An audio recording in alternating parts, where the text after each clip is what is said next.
Assalamualaikum warahmatullahi wabarakatuh.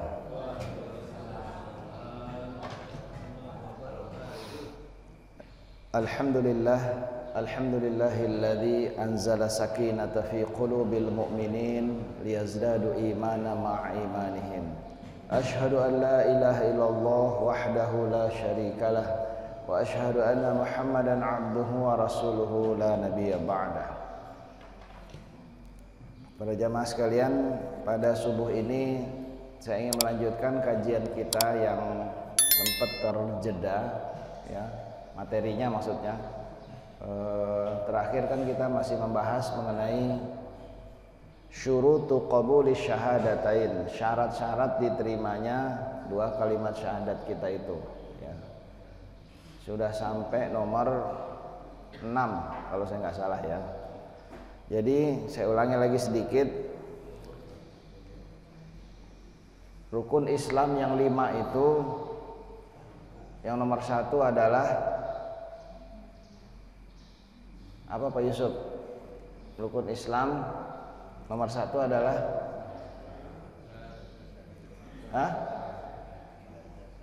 membaca dua kalimat syahadat. Salah Pak, ya, salah itu. Yang benar apa? Membaca syahadat. Salah juga Pak, ya. Ini kesalahan yang umum terjadi karena kita diajarkan turun-temurun seringnya hanya dengan begitu. Satu kali Rasulullah SAW sedang mengajar di masjid seperti ini kurang lebih, ya, tapi lebih rapat lagi, bukan di barisan situ, ya. Kalau Nabi itu di tengah sini, ya. Nah, kemudian datang seorang berpakaian putih-putih, bersih, wajahnya ganteng kayak Pak Yusuf begini. Kan Nabi Yusuf ganteng Pak, ya? Ya. Maka datang duduk lutut ketemu lutut dengan Rasulullah SAW. Tapi tidak ada orang yang mengenal siapa ini, ya, laki-laki yang ganteng yang datang ini. Lalu tiba-tiba bertanya pada Rasulullah, "Ya Muhammad." Nah, kalau sahabat kan manggilnya ya Rasulullah. Ini dia panggil langsung saja, "Ya Muhammad, akhbirni 'anil Islam." Kasih tahu saya Islam itu apa.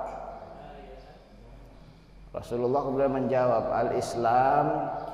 Dengerin nih jawaban Nabi nih. "Al-Islam antashhadu an la ilaha illallah wa anna Muhammadar Rasulullah wa iqamus salah wa ita'iz zakah wa shaumu Ramadan wa hijjul bait man istata'a ilaihi sabila."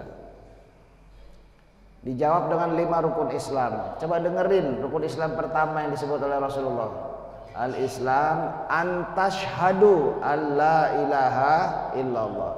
Engkau bersyahadat la ilaha illallah Muhammadar Rasulullah.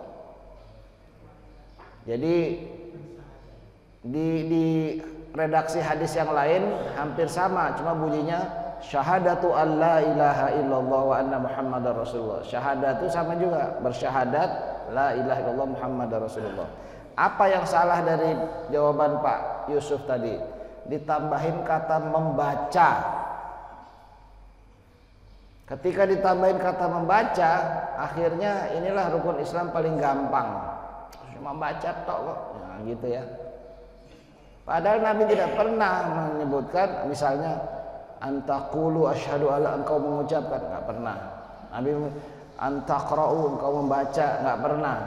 Tapi antashhadu, engkau bersyahadat. Syahadat itu bukan sekedar dibaca, ya. Dan itu nggak ada artinya dibaca atau nggak dibaca kalau kita nggak ngerti apa yang kita baca itu. Ibu Kartini, pahlawan perempuan yang selalu diperingati tanggal 2 berapa Pak? 21, masih ingat ya? 21 April itu pernah menulis surat pada kawannya orang Belanda. Masih ada suratnya tuh, diabadikan dia. Beliau bilang, "Saya bingung cara orang-orang mengajarkan saya Islam. Saya disuruh mempelajari bagaimana caranya membaca satu tulisan bahasa yang saya tidak ngerti artinya. disuruh belajar baca sesuatu yang tidak ngerti artinya. Ini protes Ibu Kartini nih.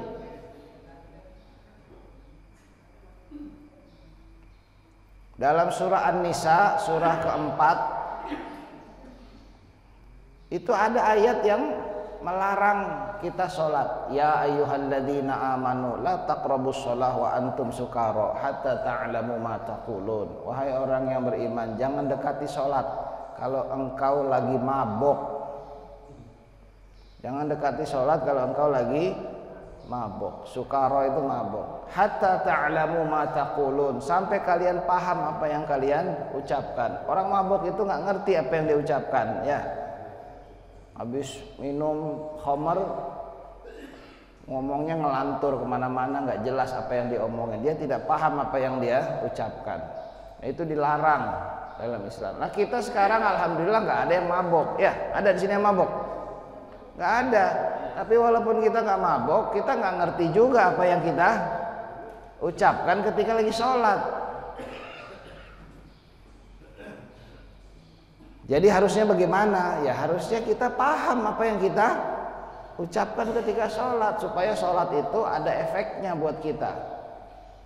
Tiap kali kita sholat kita membaca inna sholati wa nusuki wa mahyaya wa mamati lillahi rabbil alamin. Apa artinya itu? Apa artinya, Pak? Sesungguhnya sholatku, ibadah-ibadahku lain, hidupku, matiku sekalipun lillahi rabbil alamin, aku persembahkan buat Allah Tuhan semesta alam. Tiap kali kita sholat kita baca itu dalam iftitah misalnya. Ini kan sebuah pernyataan, sebuah sumpah janji kepada Allah bahwa kita akan selama hidup ini mempersembahkan hidup kita kepada Allah. Kenyataannya begitu nggak setelah kita selesai sholat? Kalau kenyataannya nggak begitu, berarti kita nggak ngerti apa yang kita ucapkan ini. Nah, para jamaah sekalian, makanya syahadat itu bukan sekedar dibaca atau diucapkan. Kita udah bahas ini yang lalu ya. Syahadat itu maknanya adalah yang pertama memahami. Ya. Jadi arti syahadat itu asyhadu alla ilaha illallah. Saya paham, saya ngerti bahwa sesungguhnya la ilaha illallah wa anna Muhammad, dan sesungguhnya Nabi Muhammad itu Rasulullah. Saya paham, saya ngerti. Nah, sudah ngerti belum apa itu la ilaha illallah? Nah, ini yang kita kaji juga yang lalu kan. Fa'lam annahu la ilaha illallah, itu surah Muhammad. Fa'lam, hendaklah kalian pahami. Ini tuh kalimat perintah, fi'il amr, kalimat perintah. Fa'lam annahu la ilaha illallah. Hendaklah kalian pahami bahwa sesungguhnya la ilaha illallah. Kita harus paham apa itu la ilaha illallah.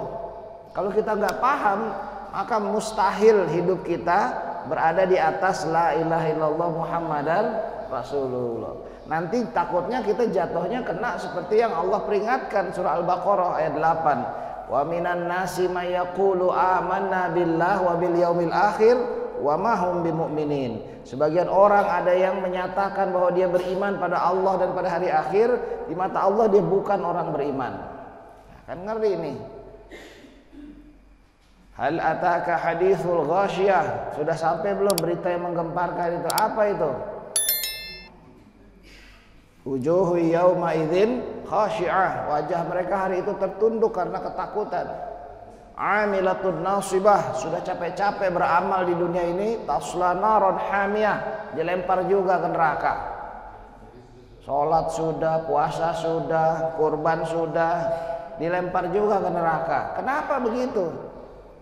Ada masalah dengan rukun Islam yang pertama ini, yaitu syahadatu an la ilaha illallah. Syahadatnya dulu belum beres.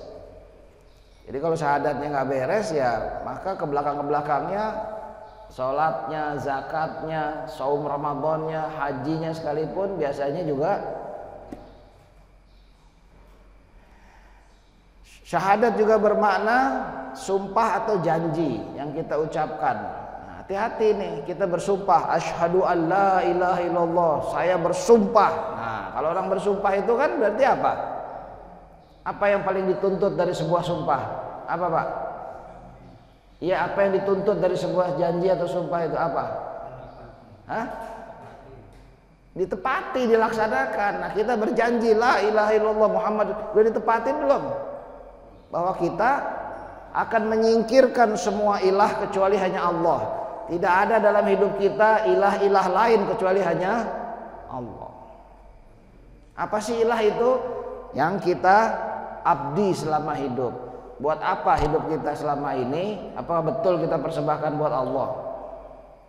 Yang kedua, yang ditakuti. Orang yang la ilaha illallah itu la marhuba illallah, tidak ada ditakuti kecuali hanya Allah. Dia menjadi orang yang paling berani karena nggak ada yang dia takut selain Allah. Nggak mungkin orang Islam bersyahadat lu jadi pengecut. Ya, bukan karakter sama sekali ya orang Islam seperti itu. Kalau seperti itu ya berarti itu nggak beres nih syahadatnya. La ilaha illallah bermakna la marhuba illallah, tidak ada yang diharapkan kecuali hanya Allah. Maka sekali lagi orang yang bersyahadat menjadi orang yang paling tulus dalam hidupnya. Dia mengerjakan satu kebaikan bukan pengen dipuji orang. Dia beramal soleh bukan karena mengharap imbalan orang itu harus baik juga pada dia. Tidak ya. Innama nut'imukum liwajhillahi la nuridu minkum jazaa'a wala syukuran. Sesungguhnya aku memberi makan kalian ini liwajhillah, hanya berharap kepada Allah. La nuridu minkum jazaan wala syukuron. Sama sekali aku tidak berharap balasan atau terima kasih dari kalian.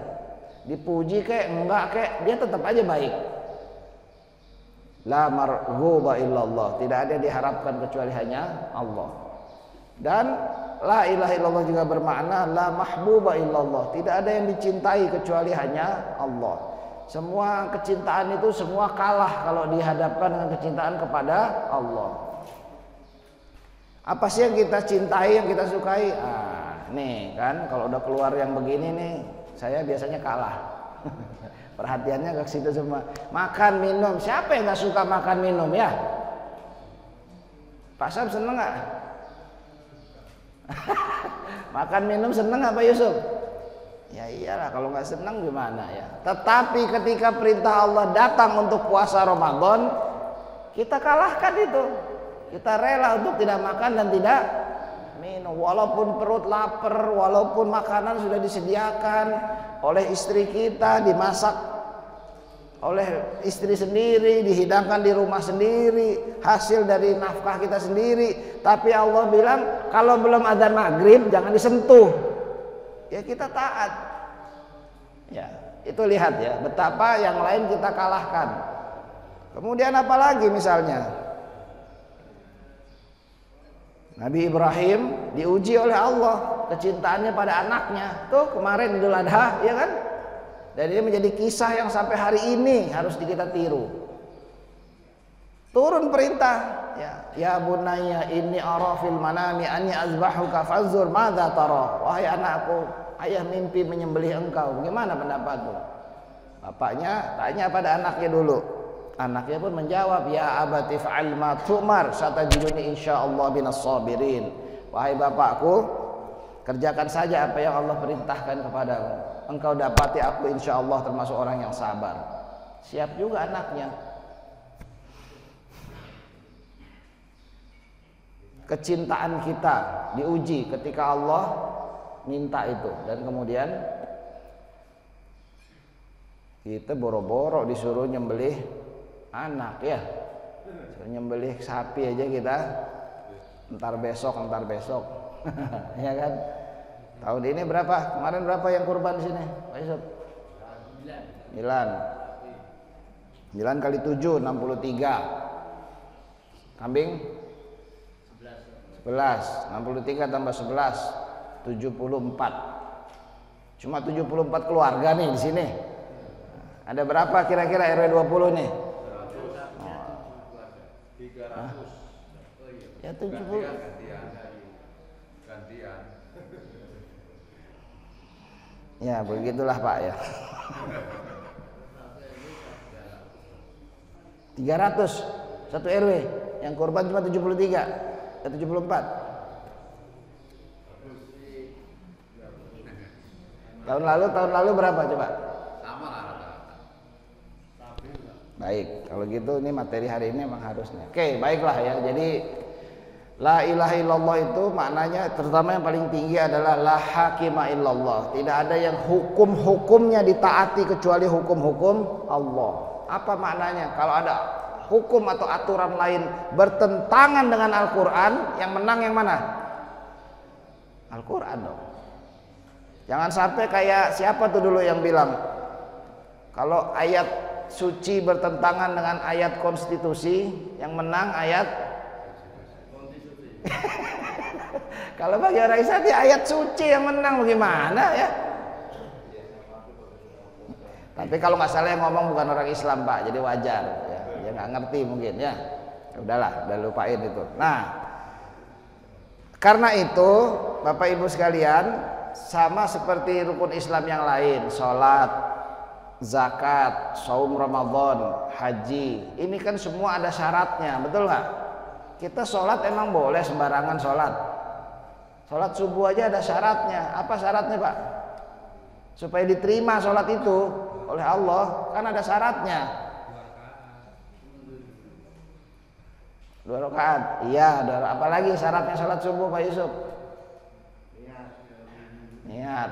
Bangun pagi. Kalau bangun pagi nggak bisa sholat. Jam 7 tuh masih pagi Pak. Jangan bilang bangun pagi ya. Jam 7 masih pagi, jam 8 masih pagi Pak ya. Ya sholat subuh syaratnya ya waktu subuh gitu. Gimana sih? Masa sholat subuh zuhur? Ya nggak mungkin toh ya. Waktunya yang ditentukan betul. Jadi jangan sembarangan. 2 rakaat tapi dikerjakannya jam 9, jam 10. Apa diterima sholat subuh begitu? Coba. Hah? Ada di sini yang begitu? Enggak lah ya. Al-Hikmah mah rajin-rajin.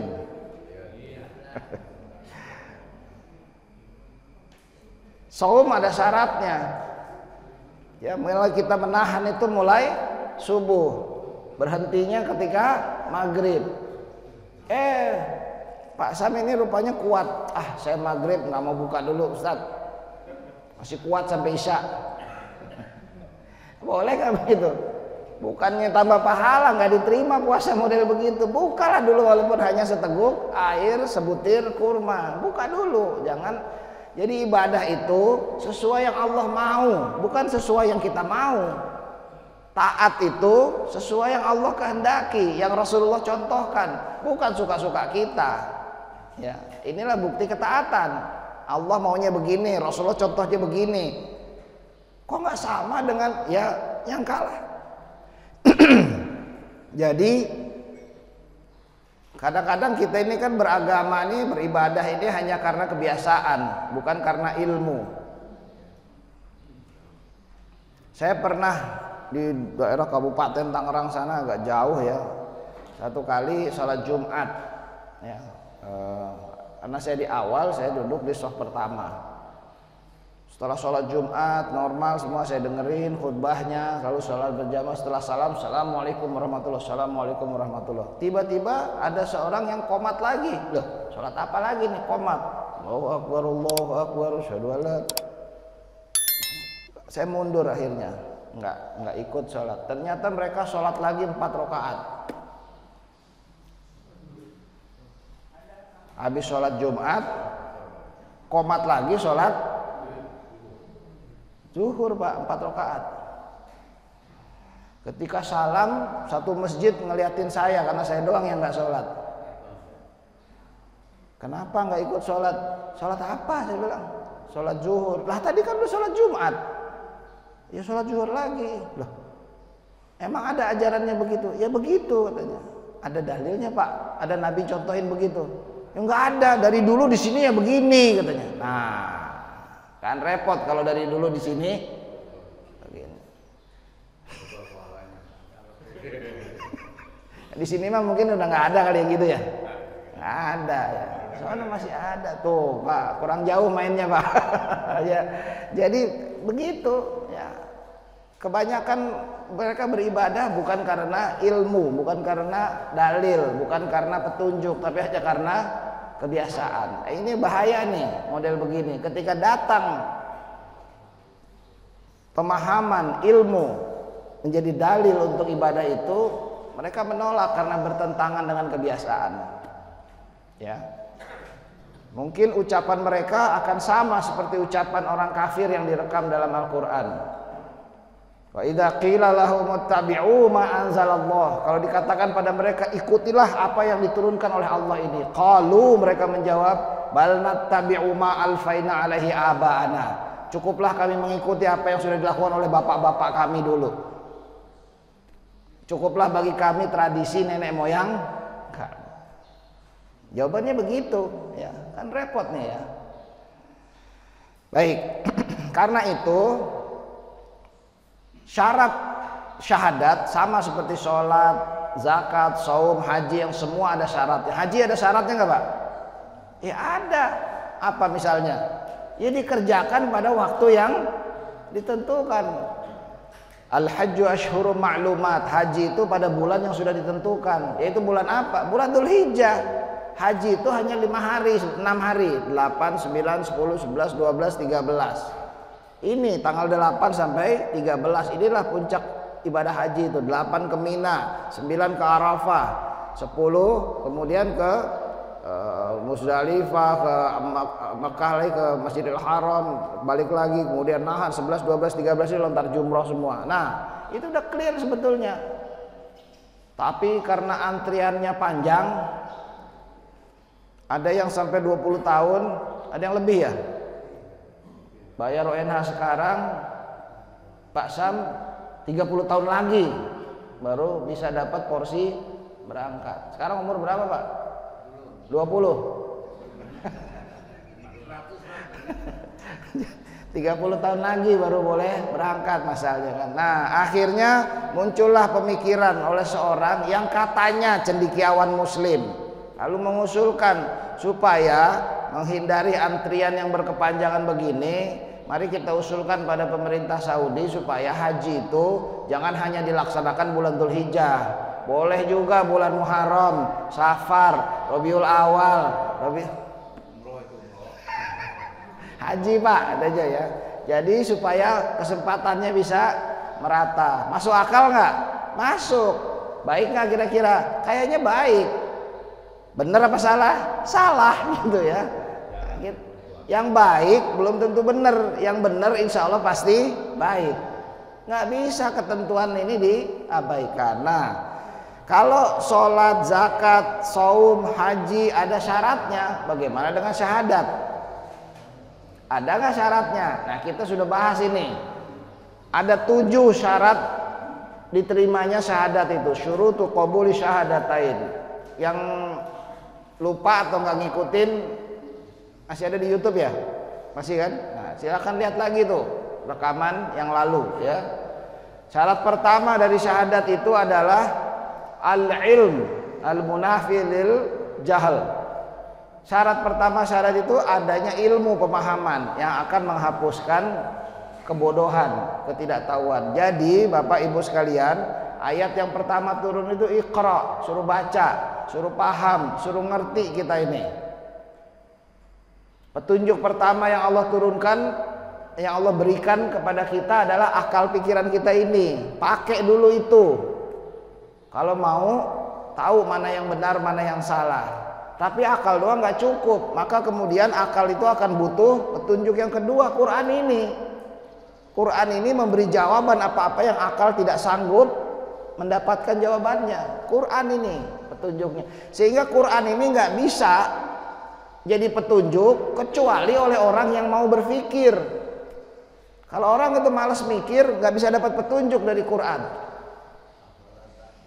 Ya, afala ta'khilun, afala tatafakkarun, afala tadabbarun. Banyak sekali. Quran ini kitab suci yang paling sering menantang orang yang membaca supaya berpikir. Kemudian jadi orang bersyahadat itu harus ada ilmunya. Ilmu apa? Ilmu tentang la ilaha illallah, ilmu tentang Muhammad dan Rasulullah. La ilaha illallah itu bukan sekedar mengakui Allah itu pencipta langit dan bumi, tidak. Tapi harus menjadikan Allah itu satu-satunya ilah. Tidak boleh ada ilah-ilah lain dalam kehidupan kita. Bagaimana kita mau menyingkirkan ilah yang lain kalau kita nggak tahu apa saja ilah selain Allah? Jangan-jangan ada dalam hidup kita, jangan-jangan ada di rumah kita, jangan-jangan ada ilah lain yang kita bawa ke masjid untuk sholat. Kan bahaya itu. Udah pernah dibahas ini kan, berhala misalnya itu ilah selain Allah. Berhala zaman dulu patung gede-gede, berhala zaman sekarang kecil-kecil, bisa muat di jari, bisa dikantongin, bisa di wah Pak Yusuf cincinnya bagus itu Pak. Wah Ustadz sejak pakai cincin ini tiap pilkada saya menang. Wah ini pakai lagi buat sholat. Bagaimana Allah nggak gedeg melihat yang begini ya? Berhala yang benda mati, nggak bisa ada manfaat, nggak ada bisa mudarat, tapi diyakini bahwa dia punya manfaat dan punya tuh, dan itu dibawa ketika lagi sholat. Apa Allah nggak marah itu? Ya, datang ke sini, ini kayak Pak Yusuf ini udah punya istri di rumah, punya yang lain, lalu dibawa pulang lagi ke hadapan istri. Apa nggak dilempar? Oh bukan, Pak Sam. Oh, Pak Yusuf enggak ya. Pokoknya begitu ya. Allah itu sangat membenci adanya ilah lain selain Allah. Nggak boleh ada dalam hidup orang. Allah yang ngasih kita rezeki kok malah cintanya pada yang lain, taatnya pada yang lain, takutnya pada yang lain, gitu ya. Oke. Kemudian syarat kedua dari syahadat yang sudah kita bahas adalah tadi yang pertama ilmu, yang kedua adalah al-ikhlas, al-munafi lisyirik. Ikhlas, kemurnian. Ilmunya bukan sembarang ilmu, Pak, Bu. Ilmunya harus ilmu yang murni dari Rasulullah Shallallahu Alaihi Wasallam. Inilah ilmu Islam yang murni, bukan Islam yang kita berjarak 1400 tahun dari Rasulullah. Kalau segala-gala orang bilang Islam itu kita telan, ini bahaya. Makanya tadi contohnya ya, ada sholat Jumat, ada sholat zuhur lagi. Ini Islam dari mana nih model begini? Apa iya Rasulullah mengajarkan begitu? Paham gak kira-kira? Ikhlas, kemurnian, murni niatnya, murni juga caranya. Bukan hanya soal niat ikhlas itu, tapi juga soal cara. Ya. Yang ketiga, setelah ikhlas al-yaqin, al-munafilil syakin, ya. Al-yaq atau irtiyab. Al-yaqin, pahamnya bukan sembarang paham, ilmunya bukan sembarang ilmu, tetapi sudah sampai pada satu level keyakinan. Apa bedanya percaya dengan yakin? Ini juga sudah kita bahas. Percaya dan yakin. Masih ingat nggak? Masih ingat Pak? Apa bedanya percaya sama yakin? Bilang Pak, ini peci ajaib. Kalau saya masukin kertas ke sini, keluarnya jadi duit. Bapak percaya nggak? Kenapa nggak percaya? Kenapa bilang nggak mungkin? Nah, perlu dibuktikan, betul nggak? Kalau betul begitu, coba buktiin. Nah, percaya itu butuh bukti. Baiklah, sekarang dibuktikan. Misalnya nih, tarik sebuah tali, nggak usah tali deh apa. Bapak pegang sebuah balon di kepala bapak, ya. Atau ini aja deh, siapa? Imam ya. Imam, pegang balon ini, Imam. Saya ini ahli menembak. Saya tembak balon. Tur kena di kepalanya. Percaya nggak kalau saya hebat dalam menembak? Ada buktinya kan? Percaya sekarang? Percaya. Mau 2 kali? Oke 2 kali. 3 kali, tepat terus. Percaya nggak kira-kira? Percaya. Sekarang Bapak yang pegang balonnya. Mau nggak? Nggak mau. Kenapa? Itu bedanya percaya sama yakin, Pak.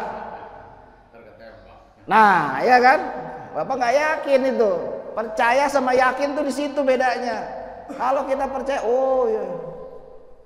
Kalau yakin dia mau melaksanakan. Paham sampai sini, ya? Banyak orang baca Quran, oh hebat, benar Quran itu, tapi nggak mau melaksanakan, karena dia nggak yakin. Paham sampai itu ya? Jadi syahadat itu syaratnya bukan sekedar paham, ngaji seperti ini paham, tapi harus pada level yakin. Bagaimana supaya bisa yakin? Ya dibuktiin, dikerjain. Kalau Allah bilang, "Wa may yattaqillah yaj'al lahu makhraja." Siapa yang takut pada Allah, taat pada Allah, takwa pada Allah, Allah kasih jalan keluar atas masalah yang dia hadapi. Wa yarzuqhu min haitsu la yahtasib. Allah beri rezeki dari jalan yang tidak dia hitung sebelumnya. Dan kita nggak yakin dengan ayat ini karena nggak pernah membuktikan itu terjadi pada diri kita. Betul nggak? Maka kalau kita ada masalah, yang kita pikir bukan Allah. Kalau ada masalah, sakit misalnya, masalah nggak tuh? Siapa yang kita pikir kalau sakit? Yang pertama kali di kepala kita kalau sakit? Bukan Allah kan? Dokter, obat, ya. Padahal yang menyembuhkan itu, jadi nggak usah berobat. Berobat tetap berobat, tetapi dari awal Allah dulu. Karena mustahil obat itu ada manfaatnya kalau Allah tidak menyembuhkan. Wa idza maridtu fahuwa yashfin. Kalau saya sakit, dialah yang menyembuhkan. Keyakinan ini mesti kemudian muncul. Bagaimana sulitnya persoalan di depan mata, kalau keyakinan itu kuat kepada Allah, seperti para nabi dan rasul. Di belakang sudah dikejar pasukan rezim Fir'aun. Nah, saya pakai kata rezim ya. Di depan terhalang oleh laut yang luas. Secara logika nggak ada jalan keluar, nggak ada. Tetapi Nabi Musa kemudian meyakini bahwa Allah pasti akan memberi jalan keluar. Inni dzahibun ila rabbi sayahdin. Saya akan menghadap Tuhan, dia akan memberi saya petunjuk. Semua nabi begitu, kalau ada masalah cukup berat, inni dzahibun ila rabbi sayahdin. Saya akan menghadap Tuhan, dia akan memberi saya petunjuk. Gelar sajadah, sholat 2 rakaat. Kalau lagi ada masalah yang begitu berat, coba buktiin. Tapi kalau kita nggak pernah buktiin begitu, nggak akan ada keyakinan yang kuat. Yang ada cuma manut gini-gini doang, tapi nggak pernah mau melaksanakan.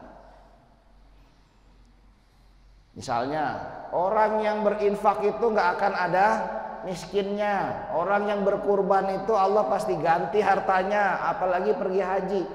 Oh, betul nggak? Betul. Tapi di sini nggak mau. Nah, ya kan? Sayang duitnya. Nah, ya kan? Berapa kemarin sepertujuh sapi? Sepertujuh sapi berapa di sini?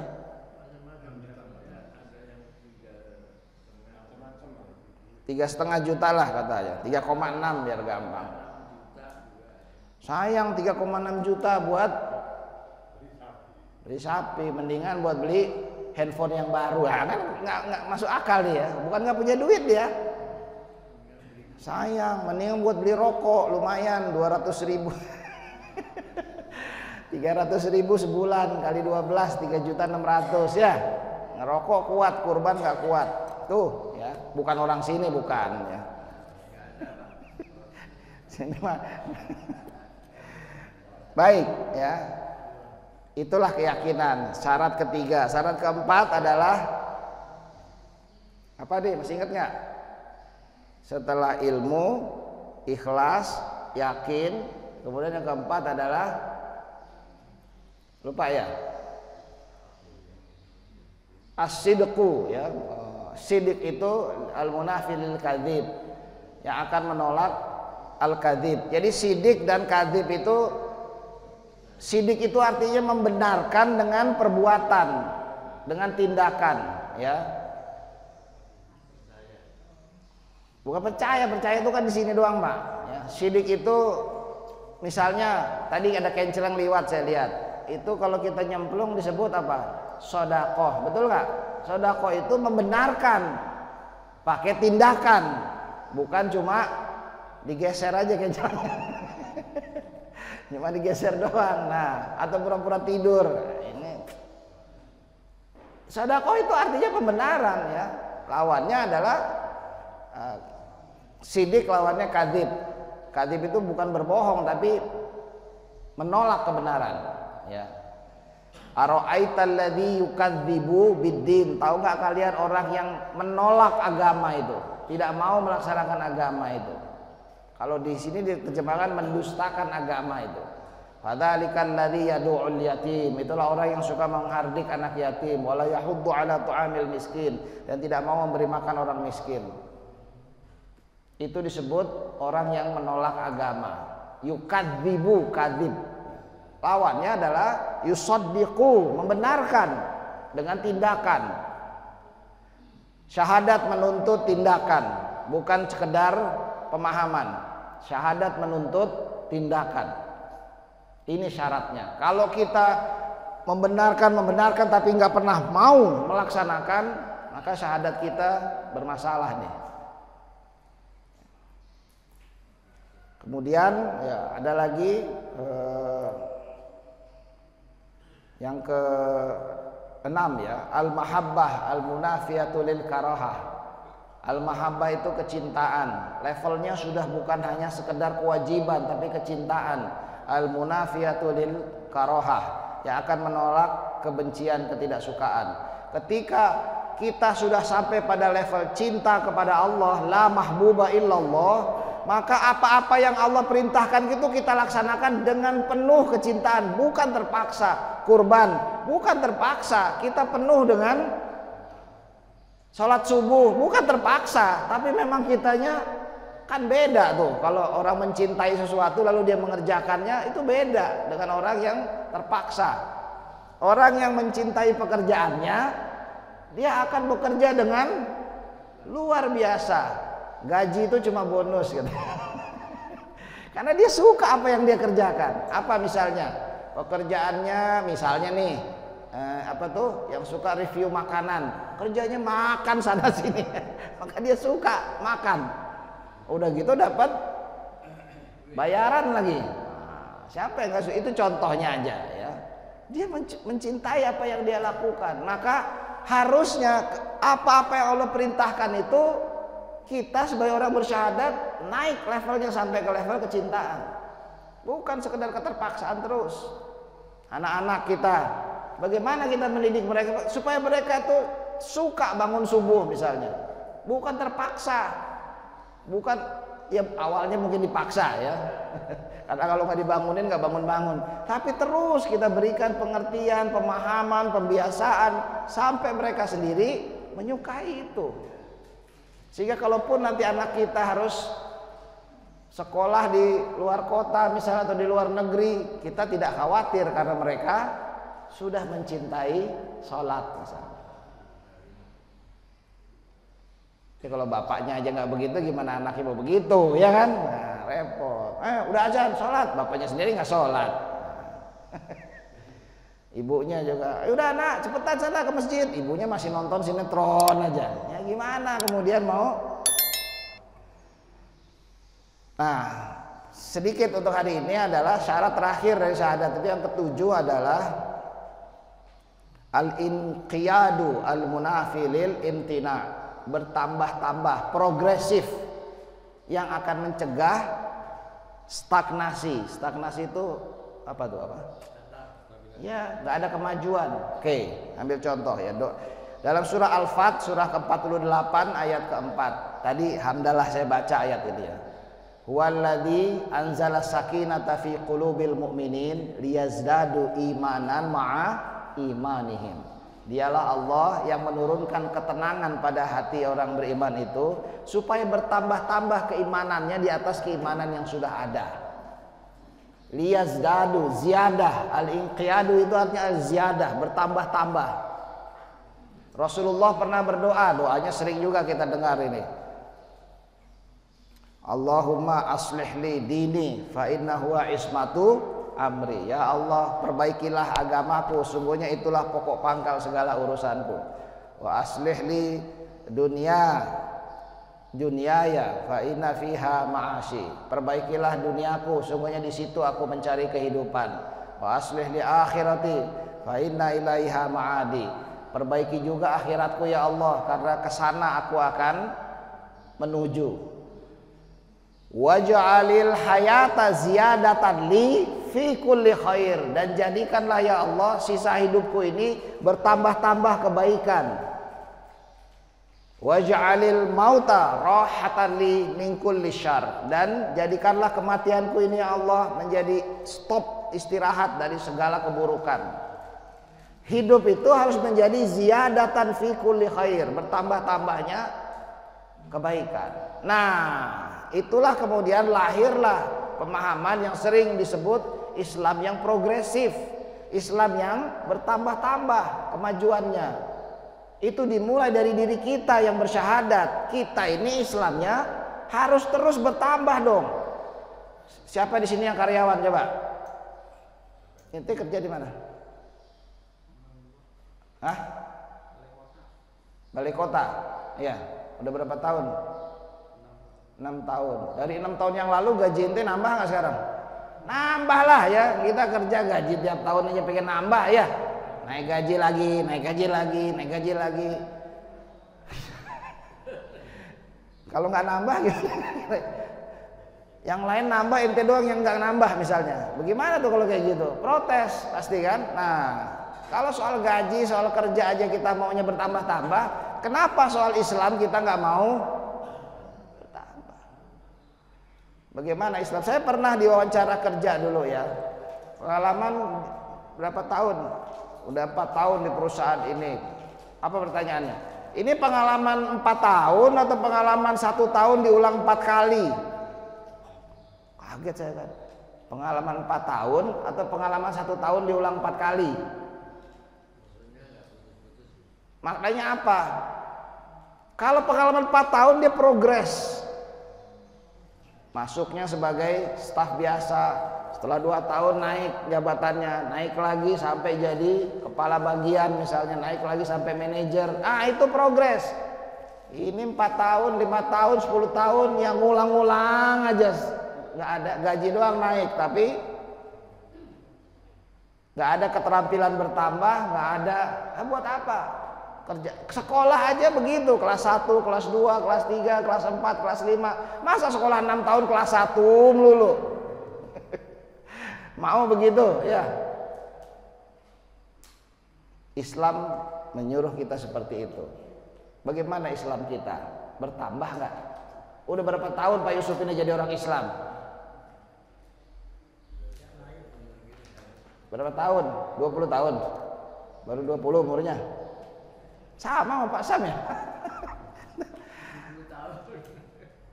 Kadang kita malu pada orang-orang yang baru masuk Islam. Mu'alaf itu, ya nggak? Kenapa? Mereka baru 2 tahun masuk Islam tapi baru 5 tahun masuk Islam tapi kita udah 10 tahun, 20 tahun jadi jamaah Masjid Al-Hikmah.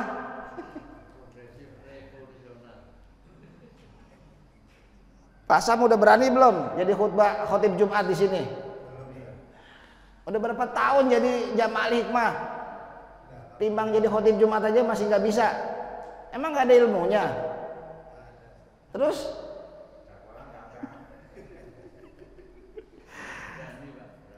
Hafalan Quran. Apa yang kita hafal ini beda nggak dari 30 tahun yang lalu? Sama aja Ustadz, kulhuin atau ina aja. Ada yang lain. Kalau sholat bacanya kalau nggak kulhuin atau ina aja udah nggak ada. Saya pernah tanya nih, ini ente kenapa sih kalau bulan Ramadan rajin banget taraweh di masjid? Habis saya nggak bisa taraweh di rumah Ustadz. Kenapa?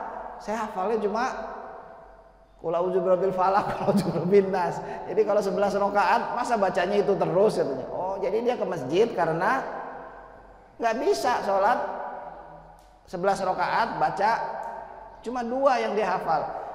Udah Islam puluhan tahun masih begini coba. Apalagi hafalan, apalagi coba pemahaman kita ini bertambah atau enggak? Islam menuntut adanya progresivitas. Ayo, udah berapa tahun ngaji nih? Udah berapa tahun jadi jamaah masjid di sini? Apa yang sudah kita bukan hanya baca Quran, hafal, juga amaliyah kita. Infak kita nambah nggak nih dari tahun ke tahun? Kalau gaji aja naik terus, masa infak kita 1.000 aja yang dicemplungin ya? Nggak nambah-nambah nih ya. Kalau ada 5.000 sama 1.000, yang keluar yang mana Pak? Kalau ada 100.000 sama 10.000, yang keluar yang mana? Nah, yang benar Pak, 100, 10 yang keluar ya. Nggak nambah. Yang penting kan rutin. Iya, rutin dan nambah itu yang lebih Rutin oke, tapi rutin dan nambah. Jangan cuma rutin begitu doang. Mau rutin gaji nggak nambah-nambah misalnya, nggak mau kan? Jadi ini Islam menuntut adanya progresivitas. Ya. Jangan stagnan begitu-begitu aja. Sama seperti tadi saya tanya kurban, ya nggak? Bagaimana al-hikmah ini? Kenapa kurbannya segitu-segitu aja tiap tahun? Nah, apakah bisa progres? Saya tantangin nih DKM-nya, ayo bisa nggak bikin sesuatu yang menyebabkan segala-galanya itu bertambah terus, programnya, infaknya, segala-galanya dikasih target kalau perlu, kan begitu kan? Ya apapun lah caranya ya. Kemudian memang harus apa? Jangan sampai program masjid itu hanya mengulang-ulang saja. Jadi nanti autopilot itu saja dari tahun ke tahun, dari tahun ke tahun, dari tahun ke tahun. Harusnya ada progresnya, penambahannya. Bangunan saya lihat nambah, bagus. Itu bangunannya. Bagaimana dengan pemakmurannya? Nah, ya kan? Banyak orang yang kemudian semangat membangun tapi nggak semangat memakmurkan. Ya. Padahal masjid di zaman Nabi itu sederhana sekali, tetapi isinya yang jauh lebih, tiap kali bertambah terus. Nah, ini yang perlu kita pikirkan. Itu dimulai dari diri kita, ya. Bagaimana bertambahnya anak kita? Apa kita mau anak kita ilmunya nggak nambah-nambah, keterampilannya nggak nambah-nambah? Nggak mau, maka kita sekolahkan, kita kuliahkan terus begitu. Bagaimana dengan keislamannya? Bertambah nggak? Keyakinannya, amalnya, ini harus ada target kalau perlu. Hafalan Qur'annya, oh udah Ustaz, anak saya sudah juz 30 hafal, bagus, nambah lagi juz 29, juz 28 gitu. Bapaknya berapa juz? Anaknya dituntut, bapaknya nggak dituntut ya. Jadi saya kalau sama anak saya balapan tuh, dia progres, saya progres lagi, terus begitu sehingga fastabiqul khairat itu terjadi, saling berlomba dalam soal kebaikan. Nggak apa-apa, itu bagus ya. Baik, sebelum saya tutup ada pertanyaan, silakan tentang hal ini atau yang lain. Jadi kita udah bahas 7 syarat syahadat diterima. Memang harus begitu, harus progres. Kalau tidak progres, kita stagnan, begitu-begitu aja. Udah Islam berapa tahun Pak Yusuf? 20 tahun? 70 tahun misalnya, berislam 70 tahun. Lalu apa progresnya misalnya? Ini nggak usah dijawab sekarang, jawab masing-masing di hadapan Allah nanti. Nanti Allah akan tanya bagaimana jawaban kita. Ngapain aja 70 tahun? Kan begitu ntar ditanyanya. Ngapain aja 70 tahun? Timbang juz amma aja nggak hafal-hafal. Kan bahaya kalau kemudian ditanya begitu kan. Nah, kita mau jawab apa? Sibuk ya Allah, nggak ada waktu. Halah, nggak ada waktu. Semua orang dikasih waktu yang sama 24 jam. Ya kalau Quran saja kita nggak mau serius dalam mempelajarinya, terus apa yang mau kita seriusi selama hidup ini? Silakan. Tadi bersahadat harus ada konsepnya, kemudian ada tidak lanjutnya. Tapi kan di hadis Nabi pernah mengatakan bahwa orang yang bersahadat itu, orang yang mengucapkan syahadat itu, kalau meninggal masuk surga tanpa konsep-konsep seperti itu. Jadi lebih mudah gitu. Ya. Umar bin Khattab pernah marah ketika ada sahabat yang menyampaikan, kata Rasulullah gini, hadisnya biar jelas. Siapa orang yang akhir hayatnya itu mengucapkan la ilaha illallah dakhalal jannah, dia masuk surga. Oke. Umar bin Khattab marah tuh. Wah, masa segampang itu masuk surga katanya? Masa cuma begitu doang? Ah, nggak percaya. Benar Nabi yang bilang, coba aja cek. Tanya kepada Rasulullah, benar ya Rasulullah? Benar. Sekarang saya tanya ke Bapak, emang gampang Pak akhir hayat la ilaha illallah? Bapak pernah lihat nggak orang mau meninggal? Masalahnya susah. Nah itu akhir hayat itu akan mencerminkan semua kehidupan dia. Kalau selama hidupnya nggak pernah la ilaha illallah, nggak mungkin Pak dia bisa. Biarpun dibaca la ilaha illallah, la ilaha, lihat. Jangan Bapak anggap segampang itu ya. Nggak bisa. Orang mau meninggal itu mengalami sakaro. Sakaro lagi, mabuk. Sakaratul maut, mabuk menjelang kematian. Dia sudah terbuka alam goib sebagian buat dia. Dia sudah bisa melihat malaikat maut datang. Dia sudah melihat balasan-balasan amalnya. Sehingga sering kayak orang linglung. Di tengah kayak gitu dia mampu la ilaha illallah. Kalau selama hidupnya dia tidak pernah la ilaha illallah, mustahil. Ya kan? Itu jawaban saya, Pak. Ya bagaimana kalau selama hidup dia nggak pernah mengamalkan, nggak pernah belajar, nggak pernah baca Quran, terus mau ujungnya mau bisa begitu? Nggak segampang itu, Pak. Iya. Dibisikin, Pak, di sebelahnya, baca la ilaha illallah, la ilaha illallah. Sering-sering ke rumah sakit deh, kalau nggak percaya. Lihat aja bagaimana. Saya dulu punya tetangga orang kafir ya di depan rumah saya. Saya nggak mau nyebutin rasnya ya, orang Cina sebut juga ya. Itu kakeknya mau meninggal teriak-teriak, sama keluarga dikunciin di dalam kamar, tahu nggak? Gedebak, gedebuk, teriak-teriak, ngapain coba? Sampai meninggal. Saya baca ayat Quran ternyata ada begitu. Orang yang kafir, yang zolim itu malaikat maut datang marah-marah, digebukin, keluarin nyawa kamu, keluarin nyawa kamu, begitu. Kita nggak tahu, padahal kita ada di sebelahnya misalnya. Tapi buat dia sudah bisa melihat. Jadi gitu, Pak, ya kelihatannya nggak pakai konsep-konsep, coba aja, bisa gitu ngucap akhir hayatnya la ilaha illallah. Biar ente hafalin juga nggak bakal keluar tuh, Pak, kalau ente tidak melaksanakannya selama hidup. Itu dia mengucapkan kalau begini saya percaya dengan Tuhannya Musa. Ya, kata orang Minang, data lambe, ya. Nyawa sudah di sini, malaikat sudah narik nyawa ini. Saya beriman pada Tuhan Musa, udah telat. Apa kita perlu ditarik nyawanya sampai sini dulu baru la ilaha illallah? Kenapa nggak dari sekarang di Masjid Al-Hikmah? Gitu maksudnya, Pak, ya. Kadang-kadang kita nih, ya. Orang rokok lu. Kalau nggak ambruk masuk rumah sakit nggak berhenti ngerokok tuh. Masa harus begitu dulu sih? Biarin yang ngerokok biar tersinggung, biarin. Iya, Pak. Tadi kan ada istilah orang nggak pernah baca syahadah, ya, Pak.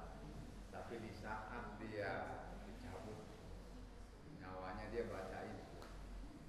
Itu hidayah ada nggak hidayah? Hidayah, konsep hidayah begini, Pak. Hidayah itu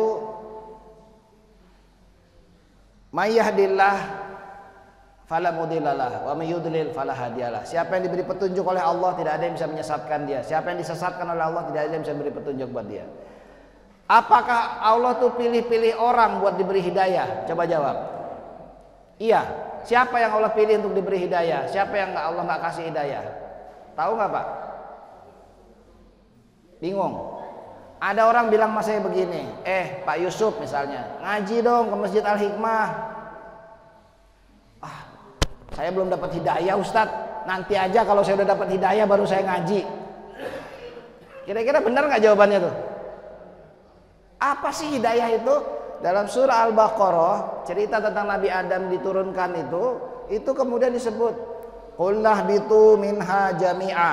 Turunlah kalian semua bersama-sama. Fa imma ya'tiyannakum minni hudan faman tabi'a hudaya fala khaufun 'alaihim wa lahum yahzanun.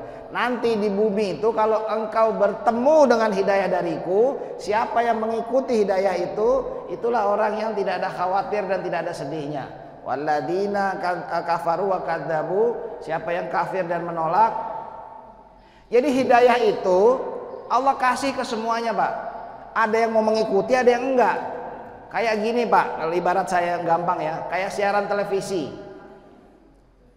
Bapak di rumah punya TV? Ada channelnya, siarannya ada, pakai antena. Punya TV tapi kemudian nggak ada antenanya, yang nggak nangkep juga, ya. Pakai antena biasa, nangkepnya 10 channel. Ada yang dulu nih pakai parabola misalnya, atau pakai TV kabel, maka nangkepnya bisa puluhan channel. Allah ngasih hidayah itu kayak siaran TV, Pak. Siapa saja sebetulnya dikasih. Hanya ada yang nangkep, ada yang enggak. Ada yang buka antenanya, ada yang enggak. punya parabola dikuncupin, yang nggak bisa nangkep apa-apa ya. Makanya harus dibuka Pak. Itu hidayah itu. Kalau kita nggak mau menangkap hidayah itu, datang ke masjid pun nggak dapat hidayah. Kenapa? Datang khutbah Jumat tidur, bagaimana mau dapat hidayah? Rumah di sebelah masjid pun nggak dapat hidayah. Kalau dia tidak mau membuka untuk menerima hidayah itu, nggak bisa dapat hidayah. Bukan Allahnya milih-milih Pak, dianya yang nggak mau terima. Bahkan Abu Jahal pun sebetulnya sudah diberi hidayah, tapi nggak mau diterima.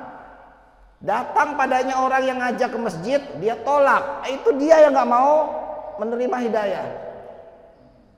Bukannya Allah nggak ngasih hidayah. Ada lagi naik haji. Kenapa belum naik haji? Belum ada panggilan Ustadz. Panggilan sudah 1400 tahun yang lalu di Quran.